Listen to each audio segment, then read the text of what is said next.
다 함께 인사 나누시겠습니다. 여호와의 선하심을 확신하기에 잘 되고 있습니다. 하나님께서 우리로 복음으로 살아 복음 전파자로 살게 하심을 기억하며 함께 예배하는 이 시간이 되기를 원합니다. 우리는 올 한 해 열매 맺는 사람으로 살아가는 신앙 공동체라는 주제를 따라 거룩한 믿음의 여정을 은혜로 달려가고 있습니다. 이를 위해 6월 한 달 동안은 화평의 열매라는 주제를 따라 말씀의 은혜를 더해가고자 합니다. 성령의 열매는 우리 삶의 화평이라고 하는 복되고도 은혜의 열매로 맺혀 나타나기 때문입니다. 첫 번째 주에는 위로부터 난 지혜 곧 성령님과 결합할 때 참된 샬롬을 누리게 된다라는 사실을 살펴보며 은혜를 나누었습니다. 오늘은 화평의 열매를 얻기 위해 어떤 노력이 필요한지 살펴보며 말씀의 은혜를 더해 가고자 합니다. 오늘 말씀은 성경 속의 난해 구절 중 하나입니다. 그 의미를 해석하기 어려운 구절이라는 뜻입니다. 왜냐하면 화평과 생명을 주러 오신 예수님께서 당신은 화평이 아닌 검을 주러 오셨다고, 분쟁을 주러 오셨다라고 말씀하고 계시기 때문입니다.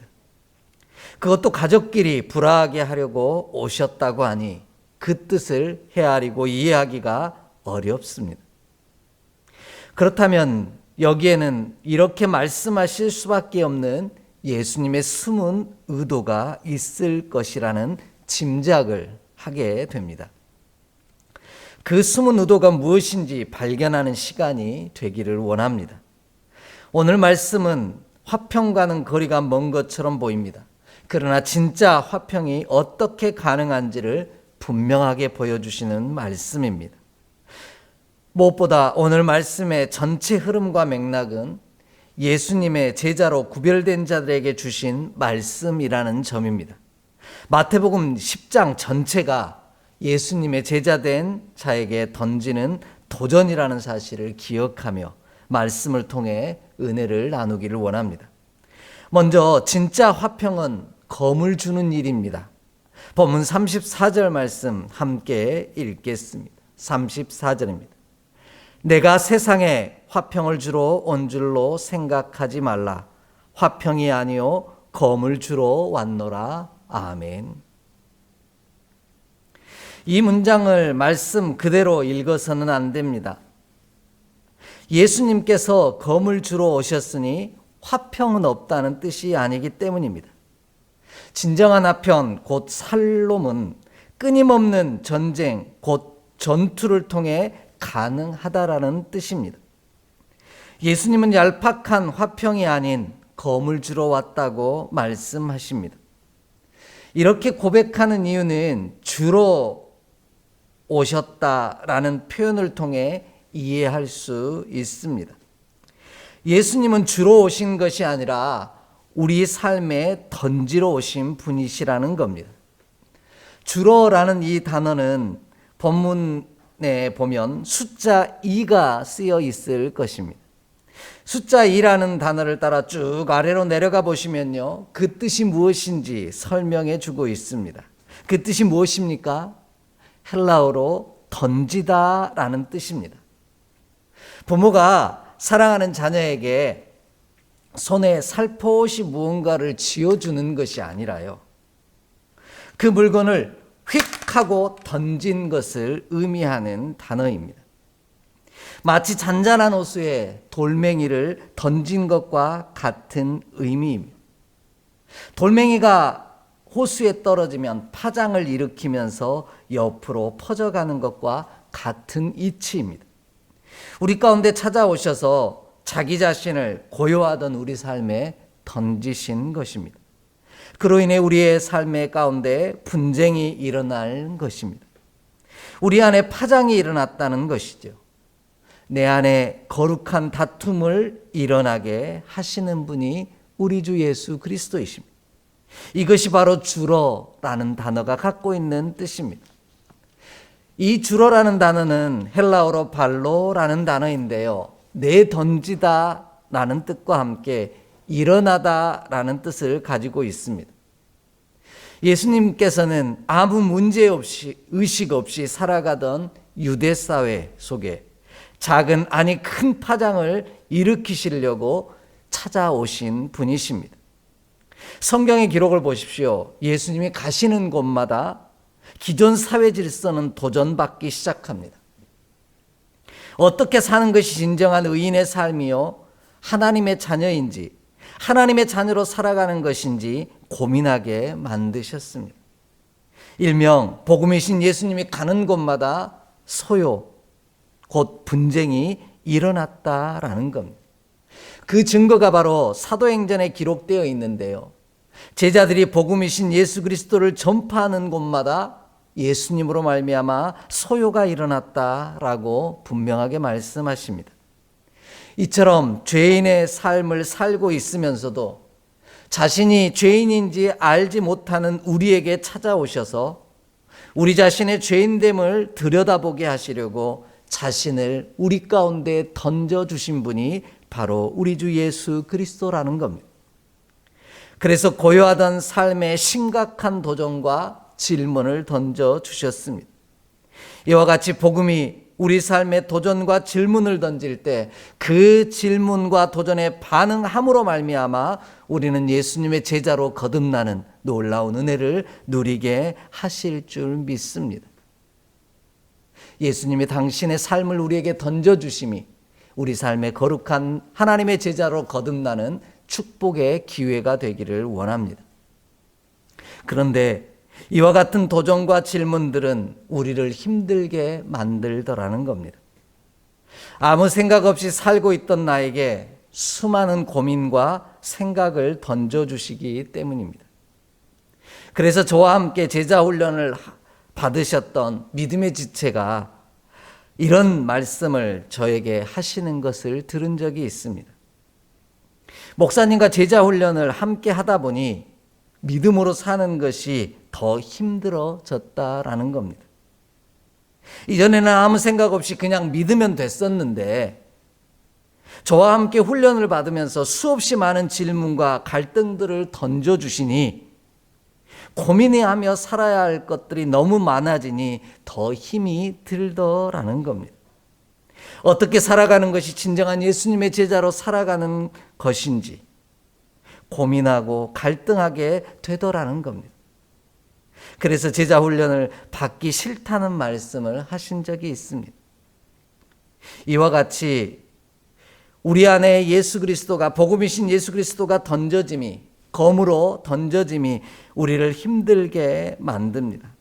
하지만 이와 같은 갈등과 진통이 그 순간이 없이는 우리가 진짜 예수님의 제자로 설 수 없으며 진정한 샬롬을 누릴 수 없다는 사실을 기억하기를 원합니다. 복음이신 예수님은 당신이 이름이 전파되는 곳마다 마음의 찔림이 일어나게 하시는 분이시기 때문입니다.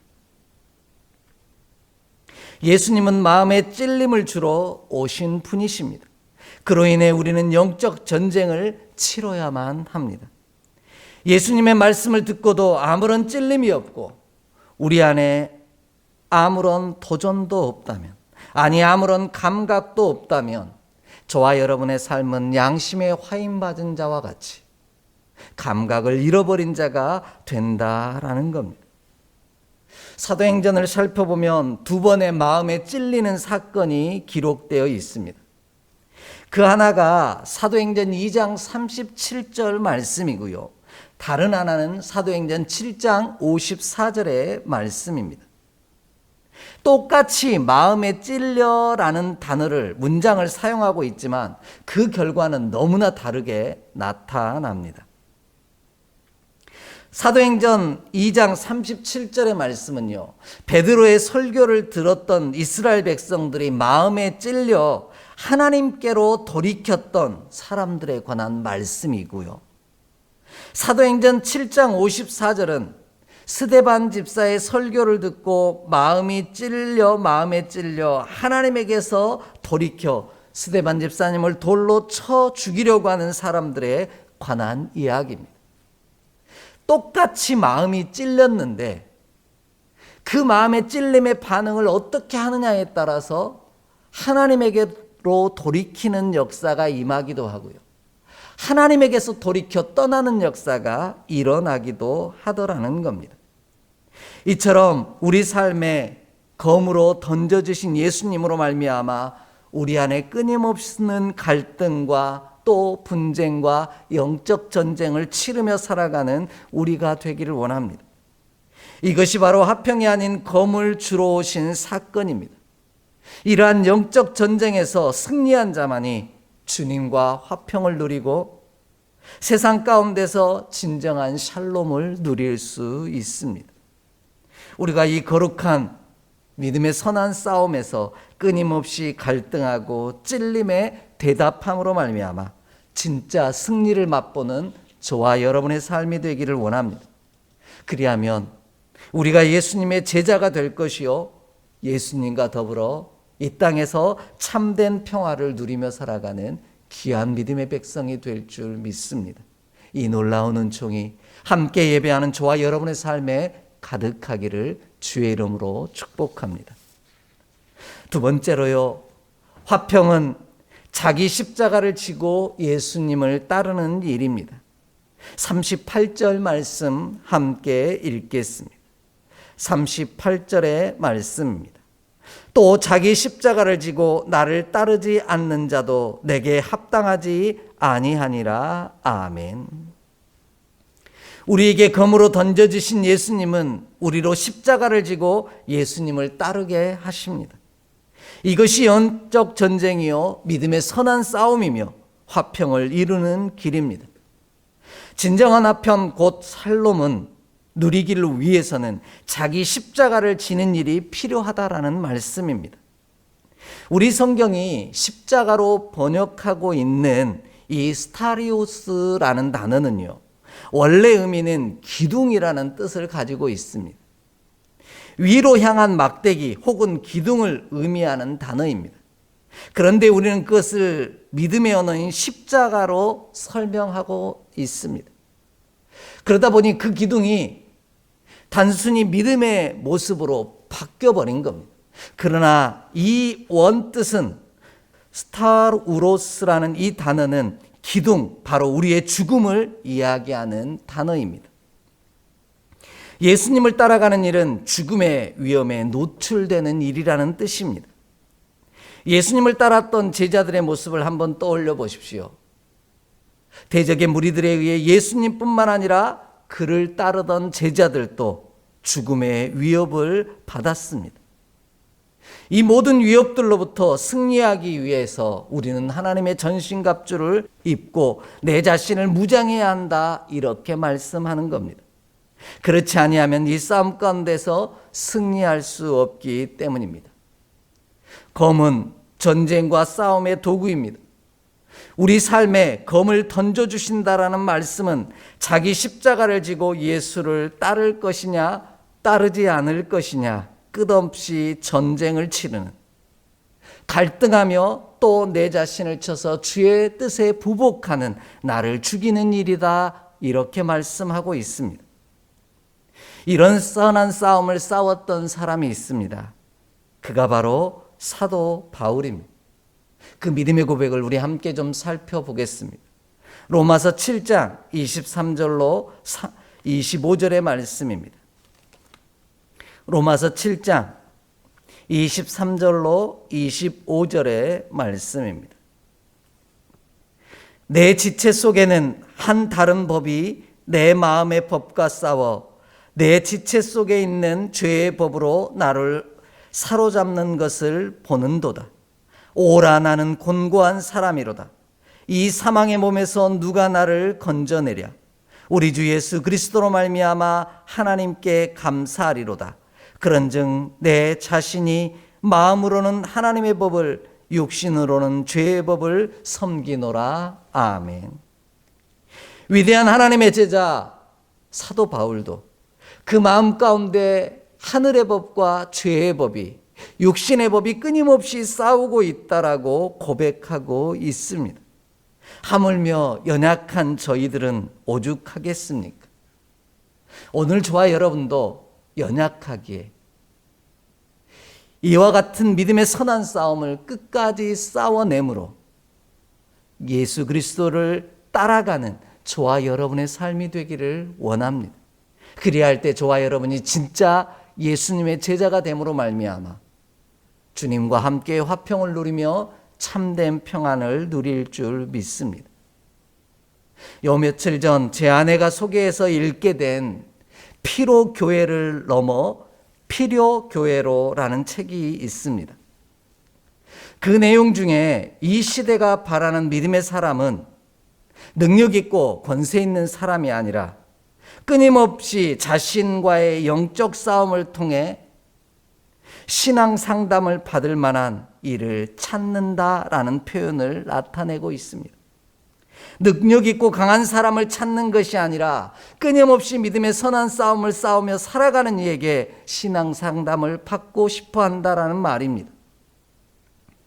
그렇다면 우리는 이 시대가 찾는 그런 예수님의 제자입니까? 오늘 또 믿음의 선한 싸움을 치르는 이들이 다가와 신앙 상담을 할 만큼 예수님의 제자로 몸부림치며 살아가고 있습니까? 제 자신과 여러분 스스로에게 묻기를 원합니다. 함께 예배하는 우리 모두가 끊임없이 자기 자신과 싸우며 예수님의 제자로 살기를 몸부림치는 그런 저와 여러분이 되기를 소망합니다. 그리하면 이 시대가 찾는 진정한 하나님의 제자가 되어 그들이 다가와 신앙을 상담해 올 만큼 신실한 믿음의 사람으로 세워질 줄 믿습니다.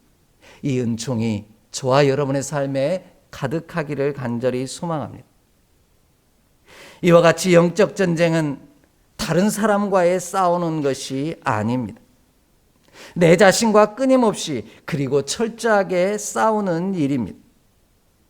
그래서 똑같은 말씀이 기록되어 있는 누가복음 12장의 말씀에서는 검을 주는 일은 분쟁을 주는 일이라 이렇게 설명하고 계십니다. 내 자신과 끊임없이 분쟁하며 하나님의 거룩한 말씀으로 십자가를 지고 그를 따라가는 길이라 설명하고 계십니다. 그런데 우리는 다른 사람과 분쟁하려 하고요. 내 자신과는 분쟁하며 다투지 않으려고 할 때가 많더라는 겁니다. 이것은 진정한 샬롬을 누리는 비결이 아닙니다. 치열한 영적 전쟁, 곧 분쟁과 다툼의 방향은 밖이 아닌 내 자신을 향하여야만 합니다. 그래서 사도 바울은 자신과의 끊임없는 영적 전쟁에 관하여 고린도전서 9장 26절로 27절에 이렇게 설명하고 있습니다.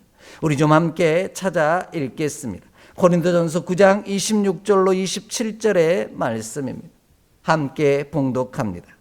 그러므로 나는 다름질하기를 향방 없는 것 같이 아니하고 싸우기를 허공을 치는 것 같이 아니하며 내가 내 몸을 쳐 복종하게 함은 내가 남에게 전파한 후에 자신이 도리어 버림을 당할까 두려워함이로다. 아멘. 사도 바울의 싸움의 방향은 밖이 아니었습니다. 허공을 치는 것도 아니요 곁에 있는 이들을 향한 것도 아니었습니다. 오직 자기 자신을 향하여 쳐서 하나님의 말씀에 부복하고 내 자신을 죽여 십자가를 지고 주님을 따라가는 것만이 하나님의 제자가 되는 길이요 그 안에서 참된 평안을 누릴 수 있다 이렇게 고백하고 있습니다. 이것이 내 자신과 사랑하는 이들의 삶에 검으로 던져지는 축복의 삶입니다. 진정한 영적 전쟁을 통해 샬롬을 얻는 길이기도 합니다. 이것이 자기 십자가를 지는 일이요 내가 싸워야 할 예수님과 함께 걸어가는 믿음의 여정이기도 합니다. 내가 싸워야 할 영적 전쟁의 대상은 우리 집에 같이 사는 남편이나 아내 혹은 부모나 자녀가 아니라는 것입니다. 바로 내 자신이라 말씀하고 계십니다. 이 거룩한 믿음의 선한 싸움에서 승리하심으로 참된 주의 제자가 되며 하나님이 주시는 샬롬을 누리는 우리 모두가 되기를 주의 이름으로 축복합니다. 마지막으로요, 화평은 자기 목숨을 잃는 일입니다. 본문 39절 말씀 함께 읽겠습니다. 본문 39절의 말씀입니다. 자기 목숨을 얻는 자는 잃을 것이요 나를 위하여 자기 목숨을 잃는 자는 얻으리라. 아멘. 화평 곧 샬롬은 내 삶에 검을 던져 자기 십자가를 지고 예수님을 따라가는 길이기에 자기 목숨을 내어놓아야만 합니다. 잃고자 힘쓰면 얻게 될 것이라는 뜻입니다. 참된 평안은, 화평은 얻고자 하는 곳에서 얻어지는 것이 아니라 주를 위하여 잃고자 하는 곳에서 얻어진다라는 것입니다. 이것이 자기 십자가를 지고 예수님을 따르는 일이요 화평이 아닌 거물을 던져주신 일입니다. 나의 생명과 삶을 끊임없이 예수님께 내어드림으로 하나님이 주시는 생명으로 채워져 가는 것이 믿음의 선한 싸움이요 내 안에 검으로 찾아오신 던져주신 예수님의 삶과 동행하는 길입니다. 그것이 제자의 길이라는 말씀입니다. 이것이 십자가를 지고 예수님을 따르는 일이요 화평이 아닌 검을 던져 참된 생명을 얻는 길입니다. 나의 생명과 삶을 끊임없이 하나님께 내어드림으로 하나님이 주시는 생명으로 채워가는 저와 여러분의 삶이 되기를 원합니다. 그래서 복음이신 예수님은 우리 삶의 검으로 당신을 던지러 오신 것입니다. 고요하던 영혼이 일렁이고 출렁거리게 만드사 우리 영혼을 진정한 생명으로 채워주시기를 원합니다. 이에 우리도 예수님께 우리를 던져드리기를 원합니다. 우리의 사랑하는 이들에게 검으로 던져지기를 원합니다. 그리하여 그들의 마음도 일렁이고요 그 가운데서 출렁거리게 하사 끊임없이 죄된 자신과 분쟁함으로 말미암아 하나님의 제자로 거듭나 자기 십자가를 지고 주님을 따르는 믿음의 참된 제자가 되는 우리 모두가 되기를 소망합니다. 이것이 진정한 샬롬을 누리는 길임을 우리가 반드시 기억하기를 원합니다. 화평은 적당히 덮고 가는 것이 아닙니다. 끊임없는 영적 전쟁과 철저한 자기 부인을 통해 생명을 얻는 일입니다. 하나님을 따라가지 않으려고 하는 우리 자신과 끊임없이 싸워 주님의 길을 따라 걸어가는 믿음의 여정입니다. 이를 위해 예수님은 우리 삶에 검으로 던져 주신 바 되었습니다. 비록 이 거룩한 영적 싸움이 아버지와 딸이, 어머니와 며느리가, 시어머니와 분쟁하고 논쟁하는 일이 있다 할지라도 더 좋은 것을 향하여 끊어지지 않는 믿음의 도전과 변화를 이어가는 우리 모두가 되기를 원합니다. 예수님은 집안 식구끼리 싸움을 붙이고 세상과 불화하도록 오신 것이 아닙니다. 분쟁과 다툼을 통하여 서로를 죽이는 자가 되게 하시려고 오신 것도 아닙니다. 예수님은 서로를 죽이는 검이 아니라 서로를 살리는 검으로 오셨습니다. 이에 우리도 사랑하는 이들의 삶에 던져진 살리는 검이 되기를 소망합니다. 이런 믿음의 고백을 갈라디아서 2장 19절로 20절에서 사도 바울은 이렇게 고백합니다. 함께 봉독하겠습니다. 갈라디아서 2장 19절로 20절의 말씀입니다. 함께 봉독합니다. 내가 율법으로 말미암아 율법에 대하여 죽었나니 이는 하나님에 대하여 살려 함이라. 내가 그리스도와 함께 십자가에 못 박혔나니 그런즉 이제는 내가 사는 것이 아니요 오직 내 안에 그리스도께서 사시는 것이라. 이제 내가 육체 가운데 사는 것은 나를 사랑하사 나를 위하여 자기 자신을 버리신 하나님의 아들을 믿는 믿음 안에서 사는 것이라. 아멘. 그리할 때 우리도 살고 우리 곁에 있는 사랑하는 이들도 나로 말미암아 사는 역사가 이루어질 줄 믿습니다. 예수님은 건강한 믿음의 도전과 믿음의 선한 싸움을 통하여 우리 모두가 생명을 얻고 진정한 샬롬의 역사를 열기를 원하셨습니다. 이를 위해 우리 삶의 검으로 자신을 내어 던지셨습니다. 이에 우리가 자신과 끊임없는 믿음의 영적 전쟁을 통해 나를 죽임으로 나도 살고 내 곁에 있는 이들도 살리는 검으로 쓰임받는 저와 여러분의 삶이 되기를 소망합니다. 우리 자신을 검으로 내어 던져 사랑하는 이들이 하나님의 제자로 거듭나 귀한 축복을 이루어가는 저와 여러분의 삶이 되기를 주의 이름으로 간절히 축복합니다. 기도하겠습니다. 하나님, 고요하고 아무 문제의식 없던 우리 삶에 살리는 검으로 당신을 내어주시니 감사합니다. 우리 삶에 던져진 복음이신 예수 그리스도가 내 삶에 수없이 많은 분쟁과 다툼과 또한 믿음의 도전을 허락하여 주셔서 하나님의 제자로 거듭나게 하시고 자기 십자가를 지고 주님을 따름으로 말미암아 나도 살고 사랑하는 이들도 사는 축복의 사람으로 쓰임받게 하여 주시옵소서. 그곳에서 참된 샬롬을 누리게 하여 주시옵소서. 우리 주 예수 그리스도 이름으로 축복하며 기도하옵나이다. 아멘.